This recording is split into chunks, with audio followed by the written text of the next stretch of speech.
Hi everyone, I'm Roberta. I'm a registered dietitian nutritionist, and if you watched last week's video, you know why we're going to be putting together meals that are only 300 calories. Because the dietary guidelines for Americans and the Institute of Medicine recommend that we have 45 to 65% of our calories from carbs every day, we're going to go to the lower end. We're going to make meals that are 45% carbs, 25% protein, and 30% fat. And the easiest way to do this is by using the plate method.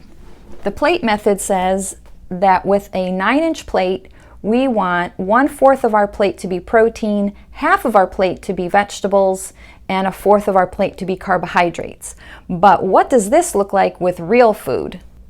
I like to start with the protein. We see 1/4 of the plate are scallops, half of the plate is mixed vegetables, and 1/4 of the plate is rice. We see 1/4 of the plate is a burger, half the plate is the zucchini squash, and 1/4 of the plate are the sweet potatoes. We see 1/4 of the plate is chicken, half of the plate is mushrooms and string beans, and 1/4 of the plate is the starchy vegetable corn. Well, if you're like me, and I'm sure some of you are, I'd be wondering how high can I pile my plate? And so for that, we need to use these food lists. In order to make sure that we don't go over 300 calories per meal, we need more exact measurements.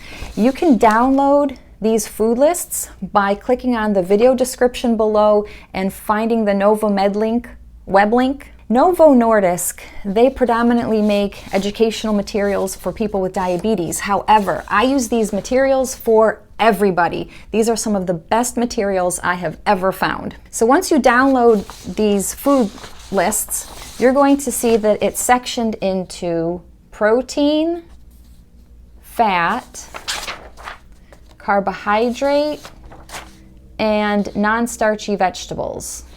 Notice what it says for the carbohydrate foods, that a serving size of carbs is equal to 15 grams of carbs. Okay, because you're going to see we're going to keep each meal to no more than 30. Well, I could go 35, but about 30, 35 grams of carbs. So just like how I like to talk about protein first, because we need protein in order to make blood, hormones, hair, skin. You definitely need your protein for those things. The paper is going to list lean, medium fat, high fat. And so when I mention something about fat in a minute, you'll see the importance of keeping it to the lean meats. But pick your protein first. How much? We want to have about the size of a deck of cards, which is 3 ounces, which is about 20 grams of protein. So pick your protein first, make it about 3 ounces. Next, go to the non-starchy vegetables and have as much as you want. You can see I crossed out this that says that 1 cup raw or half a cup cooked is 5 grams of carbs. There's fiber in there too, and if you watched one of my early videos from last year, you know that you can subtract the fiber out of the carbohydrates. So that's negligible. Go ahead and eat as many of these vegetables as you want, unless of course your dietitian told you otherwise. Okay, then the next group that we want to go to, of course, is the carbohydrates. We know that we don't want more than 1/4 of our plate in carbohydrates, and what that is equivalent to is 30 grams of carbs. So if each amount of food that's listed here gives your body 15 grams of carbs, then you know that if you have 2 of these, then of course that's 30 grams. Choose 2 of the same thing or 2 different things. But please, please, please download this, read through each of the food items. There's fruit here, dairy products here if you eat dairy. But please read through each one and find the things that you usually eat, the things that you like to eat, and see what is actually giving you 15 grams of carbs so that you don't go over 30 at each meal.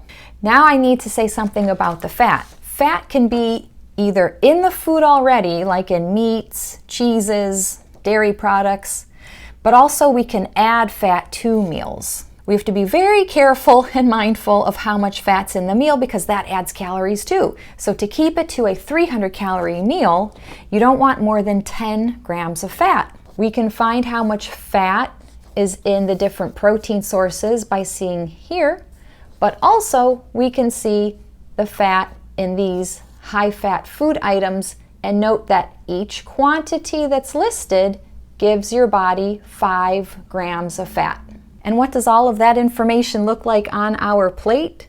Well, we start with protein, and we take 3 ounces, which is about the size of a deck of cards, and 3 ounces is equivalent to about 20 grams of protein.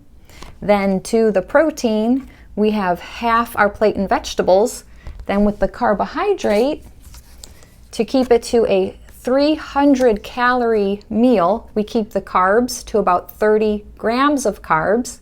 And lastly, we're just very mindful of our overall fat content, fat coming from the foods itself, and then also extra fat that we're adding, whether it's in oils, nuts, salad dressings, things like that. Now, if you're saying, oh my gosh, Roberta, this is just too much information, then I would recommend just focusing on keeping your carbohydrates to no more than about 30-35 grams of carbs at a meal. Always have some protein, have lots of vegetables, but focus on keeping your carbohydrates to the right amount, and then also be mindful of the fats. If you're looking for more meal ideas or even recipes, consider going to this website. It's the Create Your Plate section of the Diabetes Food Hub, and I recommend this to everyone, whether they have diabetes or not, because it shows you how to put together meals like this one, and this one, and this one. Remember, I use these resources for everyone, whether they have diabetes or not, because we all need to keep our blood sugar in check. When our sugar is too high, it causes inflammation in the body, and that weakens the immune system. I hope you found this information helpful. If so, please subscribe. Tell someone else about the channel that you think might also benefit from the information. So until next time, take good care of yourself. Bye.